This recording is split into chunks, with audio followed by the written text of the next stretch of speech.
Trouver du travail en Suisse. Beaucoup d'entre vous qui suivent cette chaîne en rêvent. Beaucoup d'entre vous cherchent à upgrader leur niveau de vie et à prétendre à de meilleurs salaires. Et pour cela, vous voyez qu'une seule solution, venir postuler et trouver du travail en Suisse. Trouver un logement à la frontière proche de la Suisse ou même sur Genève, c'est le parcours du combattant. Mais trouver un job, c'est la guerre. Dans cette vidéo, je vais essayer de vous donner un maximum d'astuces pour trouver du travail, que ce soit en Suisse ou même ailleurs. Les règles restent à peu près les mêmes, universelles, que ce soit en France, en Suisse ou même dans d'autres pays. Mais en tout cas, dans les pays francophones. Et je vais essayer de vous donner ça parce que de mon expérience, eh bien, j'ai été amené à faire énormément de recrutements dans mon ancienne activité et notamment en Suisse. J'ai dû faire des recrutements sur Genève, sur Lausanne, sur Bâle, sur Zurich. Mais la Suisse, les cantons sont différents, donc on va vraiment parler surtout des cantons francophones et notamment les cantons de Genève et les cantons de Vaud. C'est parti!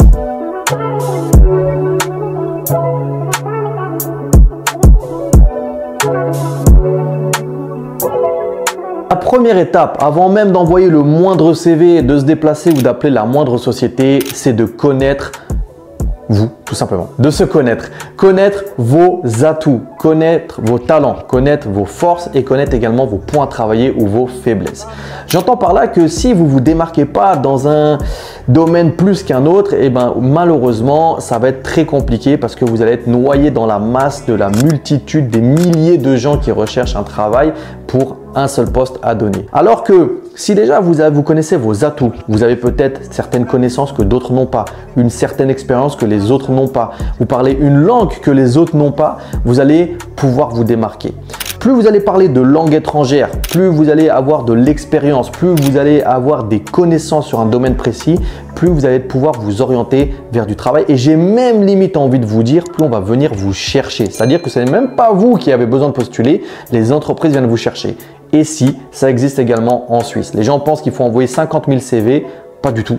La première chose, c'est de vous connaître. Donc, faites le bilan un petit peu de toutes vos forces et faiblesses, de ce que vous avez besoin de connaître, de là où vous êtes fort, là où vous vous démarquez, parce que c'est sur ça que vous allez jouer pour justement sortir de la masse. C'est la première étape, se connaître. La deuxième étape, selon moi, c'est de trouver le job qui vous plaît. J'ai pas envie de dire le job de vos rêves. Si c'est le cas, bah, c'est pareil, c'est magnifique, c'est le firmament.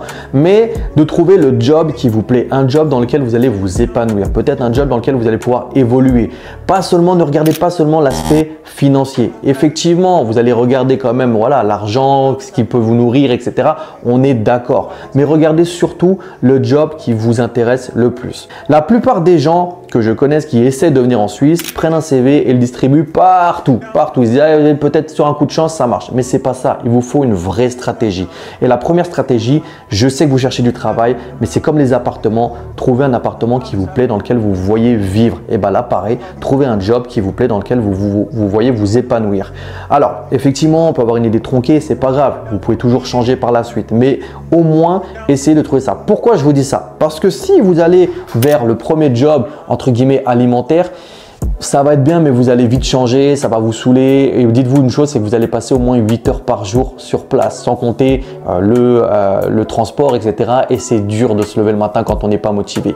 Donc, trouvez d'abord un travail qui vous plaît, dans lequel vous avez envie de vous épanouir. Si l'aspect financier est là, c'est parfait. Mais n'oubliez pas une chose, là, ce que vous cherchez, c'est de venir travailler en Suisse. Donc, il faut déjà mettre un premier pied. Et quitte à mettre un pied, autant mettre un pied dans quelque chose qui vous plaît. Et pourquoi pas faire carrière dans une jolie société qui vous donne votre chance et dans laquelle vous pouvez évoluer. Donc d'abord, focalisez-vous sur ce qui vous plaît et ensuite, vous allez aller chercher les entreprises de ce secteur qui recrutent ou pas. C'est-à-dire que peut-être certaines vont mettre leurs annonces sur JobUp, sur ce genre de choses et vous allez vous dire, bah tiens, je postule à cette annonce, mais pourquoi pas essayer également des candidatures libres dans des sociétés qui ne recrutent pas forcément maintenant, mais auxquelles vous allez pouvoir envoyer votre candidature et le jour où elles chercheront, eh ben, elles pourront faire appel à vous directement.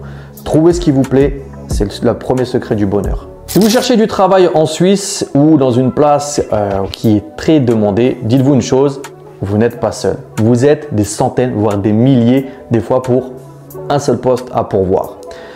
Comment faire pour se démarquer de la masse? Ça va passer par deux choses. Naturellement, vous imaginez votre CV et votre lettre de motivation. Je commence tout de suite par le CV. Au niveau de l'élaboration de votre CV, je sais que ça va vous demander du travail, mais moi ce que je vous conseille, c'est de faire une base de CV que vous adaptez ensuite dans chaque société dans laquelle vous postulez. Comment ça se passe? Vous allez mettre une photo qui vous met en valeur.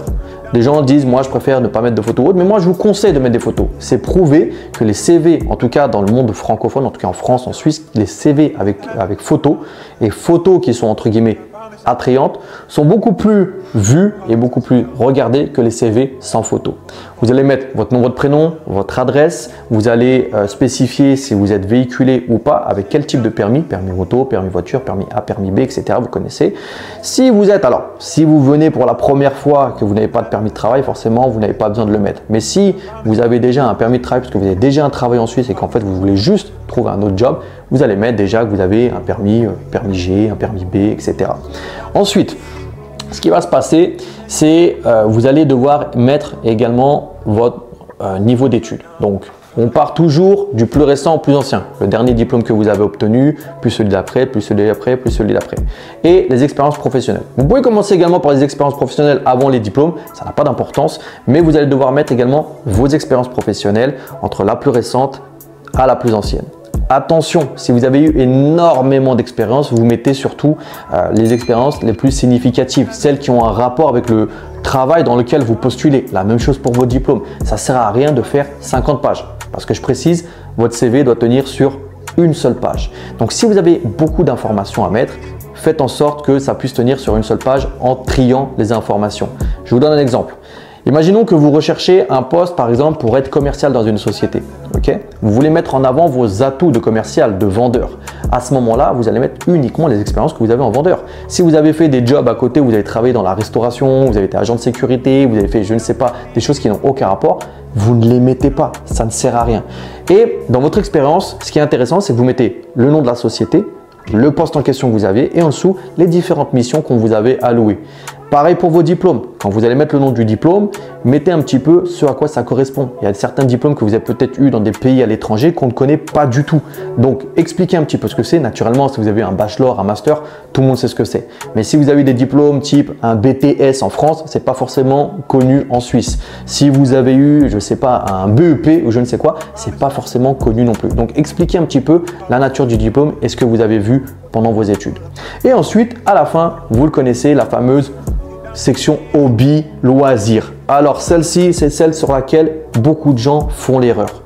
L'erreur que vous faites, c'est que vous mettez toujours des trucs lambda, lecture, cinéma, voyage. Mais j'ai envie de vous dire, qui n'aime pas aller au cinéma ou voyager? Vous vous démarquez pas du tout. Alors, je ne suis pas en train de vous dire qu'il faut marquer que vous avez fait monter l'Everest ou mettre des mauvaises choses. Non, mais si par exemple vous mettez lecture, mettez un peu le type de lecture que vous aimez. Il y a certaines personnes qui mettent lecture, mais en fait, ils ont peut-être lu un seul roman. Donc, si vous mettez lecture, qu'est-ce que vous avez lu? Est-ce que vous avez lu des grands romans de la littérature française? Est-ce que vous lisez des livres d'entrepreneuriat? Bref, mettez un petit peu ce que vous aimez lire. Les voyages, c'est pareil. Mettez un petit peu où vous êtes allé, ce que vous avez fait, etc. Et surtout, mettez-le si ça peut vous permettre de vous démarquer. Si vos voyages ouais, je suis allé dans le Périgord et en Espagne, laisse tomber, ça sert à rien, tu ne te démarques pas du tout. En revanche, si vous avez déjà fait tous les continents, vous êtes allé plusieurs fois, vous avez séjourné pendant plusieurs mois dans tel pays ou autre, vous pouvez le mettre. En fait, il faut encore une fois réfléchir, se dire comment, sur un simple CV, je peux me démarquer de toutes les autres personnes qui vont postuler et que mon CV passe sur le haut de la pile. Et c'est pour ça que c'est très important de bien vous démarquer et surtout dans cette partie loisir parce qu'on la sous-estime. Si par exemple vous avez, je sais pas, vous faites du sport à un haut niveau ou alors même à un haut niveau mais que vous avez un bon poste, vous êtes capitaine de votre équipe ou autre, il faut le mettre. Pourquoi? Parce que ça sous-entend que vous êtes déjà, vous avez du leadership, vous êtes un leader même si ce n'est que dans le sport. Mon premier poste de manager, je l'ai eu comme ça. Je n'avais jamais managé dans un magasin, dans une boutique, dans une société et j'ai eu un poste de manager dans une boutique parce que justement, j'avais mis que j'avais été arbitre de foot, que j'avais été capitaine de mon équipe, etc. et que j'avais du leadership et j'ai basé mon entretien là-dessus. Et c'est ce qui a plu à mes employeurs de cette époque-là. Et c'est comme ça que j'ai eu ma première expérience. Donc, essayez de vous démarquer. Maintenant, sur le CV, quelle couleur on va utiliser, quelle police d'écriture on utilise, etc. Ça a son importance.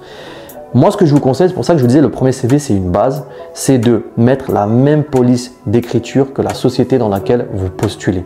Si vous allez sur leur site et que vous voyez qu'ils écrivent, je vous dis n'importe quoi, en Arial taille 12, vous le mettez en Arial taille 12. S'ils écrivent en Time News Roman taille 37, à Time News Roman, taille 37. Bref, 37, ça risque d'être un peu gros, vous n'allez pas mettre grand chose, mais vous avez compris le concept. Des couleurs, pareil. Inspirez-vous des couleurs, allez chercher la petite pipette que vous avez sur votre ordinateur, regardez les couleurs de base que vous avez sur le site de la société en question dans laquelle vous postulez et les points clés que vous allez mettre ou les petites couleurs que vous allez rajouter sur votre CV, vous les mettez de la même couleur que le site. Parce qu'une personne qui est RH ou qui est manager dans un endroit et qui va regarder votre CV sera plus attiré par des couleurs et des écritures qu'il connaît, qu'il côtoie même dans son subconscient tous les jours, que quelqu'un qui a un truc qui est à l'inverse opposé, voire même pire, qui est aux mêmes couleurs que son principal concurrent. Et ça peut paraître bête, mais c'est sur les petits détails que vous faites la différence, donc ne négligez jamais ça. Je fais juste un aparté pour la photo de profil. Je vous ai dit qu'il fallait une photo attrayante. Attention à ne pas aller dans les photos clichés. Les photos là où tu as mis ton seul costume que tu avais, c'est au club pendant le mariage de ton cousin. On le sait, ça se voit, tu as coupé, il y a la moitié d'un bras qui dépasse. Non, allez faire une belle photo. Mettez-vous face à un mur blanc. Mettez une cravate, une chemise, prenez-vous en photo. Et encore une fois, la photo doit être en adéquation avec la société. Si vous postulez dans une société dans le BTP, vous n'allez peut-être pas forcément mettre une photo avec une cravate, c'est pas forcément attrayant. Peut-être mettre une tenue un peu plus casual, décontractée. En revanche, demain, vous postulez dans une banque, vous postulez un poste d'ingénieur ou autre, à ce moment-là, effectivement, il faut avoir une tenue adéquate également sur votre photo. Maintenant, on passe à la lettre de motivation. La lettre de motivation, c'est l'élément le plus sous-estimé de la plupart des candidats qui cherchent un travail. Pourquoi? Déjà, la majorité d'entre eux ne font pas de lettre de motivation. C'est tant mieux pour vous parce que vous allez pouvoir vous démarquer de la majorité. Ensuite, quand on prend ceux qui font des lettres de motivation, la majorité d'entre eux sont des lettres de motivation claquées. C'est des trucs qui sont faits par ChatGPT ou je ne sais quoi qu'ils ont pris sur Google, copier-coller, hop, c'est envoyé. Certains sont un peu plus malins, ils vont adapter un petit peu en fonction de la société en mettant un petit paragraphe au début, etc., etc. Mais ça ne suffit pas pour se démarquer. Vous voulez vous démarquer? Alors, vous allez respecter exactement les mêmes règles que le CV au point de vue des couleurs, au point de vue de la police d'écriture. Et donc, ça veut dire que chaque lettre de motivation, entre guillemets, est unique par rapport à la société. Maintenant, par rapport à ça, je vais y venir. Puisque je vous ai dit de choisir votre société en connaissance de cause par rapport à quelque chose qui vous plaît, vous allez sélectionner peut-être, je ne sais pas, une dizaine, une quinzaine de sociétés. Chaque société doit avoir sa propre lettre de motivation. Si c'est une société qui a déjà mis une annonce en ligne, vous allez écrire tout simplement, vous allez parler un peu de la société et tout de suite vous enchaînez avec vous en disant « Je pense être ou je suis le candidat idéal pour ce poste car… » et vous reprenez les éléments de l'annonce. Car vous demandez que nous ayons 3 ans d'expérience. 2 points, j'ai 3 ans d'expérience comme vous pouvez voir sur mon CV, j'ai été dans telle société, telle société. Vous demandez à ce que nous parlons anglais couramment. Je parle anglais couramment car comme je l'ai indiqué, j'ai vécu pendant plusieurs mois à Londres. Vous demandez à ce qu'on ait du leadership et qu'on soit team player. Tout ça tombe bien. Dans mon cadre de ma société, je travaille de cette manière et en plus de ça, je suis capitaine de l'équipe de foot de mon équipe, etc., etc. Donc le leadership, je connais. Vous allez reprendre en gros tous les éléments de l'annonce que la société recherche. Vous les reprenez, vous mettez 2 points et vous balancez votre argument. Oubliez jamais, un argument parfait, c'est caractéristique, avantage, preuve. Vous donnez une caractéristique, vous donnez l'avantage pour la société de vous rencontrer, parce que là, on n'est pas en train de dire que vous allez avoir le job. Ce qu'on cherche, c'est d'obtenir un entretien. Et vous donnez la preuve. La preuve, j'ai 3 ans d'expérience, j'ai ça, comme le montre mon CV, etc., etc. Et en faisant ça, votre lettre de motivation, elle est unique pour chaque société. Alors, vous allez me dire, mais ça prend du temps. Effectivement, mais vous aurez beaucoup plus de retours sur des sociétés qui vous plaisent en mettant un CV, une lettre de motivation personnalisée, mais vraiment personnalisée. Je ne dis pas que vous allez me changer 2-3 trucs, que faire des vieilles lettres de motivation, les envoyer, d'en envoyer à 100 entreprises et au final, il n'y a personne qui vous répond et après, on attend toujours la même chose. Je ne trouve pas de travail, les gens ne me donnent pas ma chance, mais c'est normal. Dites-vous une chose. Dans mon dernier emploi que j'ai occupé sur Genève, on avait ouvert une nouvelle boutique. On recherchait à peu près entre 40 et 50 postes. Okay, on a reçu à peu près, je pense, je dirais entre 700 et 800 candidatures. 700 ou 800 candidatures pour 50 personnes. 40, 50 personnes. Comment vous faites pour vous démarquer? Vous démarquer de cette manière. Ce que vous pouvez faire également sur votre CV, c'est que moi, c'est une technique que je faisais souvent, c'est que par rapport à la société, j'allais chercher leur logo, je le mettais en fond de lettre de motivation et je le mettais, vous savez, légèrement flouté, légèrement blanchi, de cette manière à ce que ça ne gêne pas le texte, mais qu'en prenant la lettre, ça attire l'œil. Une personne, je ne sais pas, vous allez postuler demain dans une, je sais pas, chez Apple, mettre la pomme à moitié croquée en fond, voilà, d'utiliser les mêmes types qu'ils utilisent, ça attire l'œil des recruteurs et croyez-moi, ils liront. Et si en plus ils voient que plus on lit, plus ça intéresse, eh bien écoutez, il y a de très fortes chances au moins qu'ils décrochent leur téléphone et vous appellent. Et au moins que votre CV passe sur le dessus de la pile. Donc ne négligez jamais, jamais, jamais la lettre de motivation. C'est ce qui fait que vous allez pouvoir vous démarquer de la masse. Ça y est, vous vous êtes démarqué de la masse, vous êtes au-dessus, vous recevez un appel pour un entretien, soit téléphonique, soit sur place. Et là, c'est là où il ne faut pas se tromper. C'est là où vous avez attiré l'attention du recruteur. Félicitations. Et c'est là où, en gros, boum, vous en rajoutez une couche.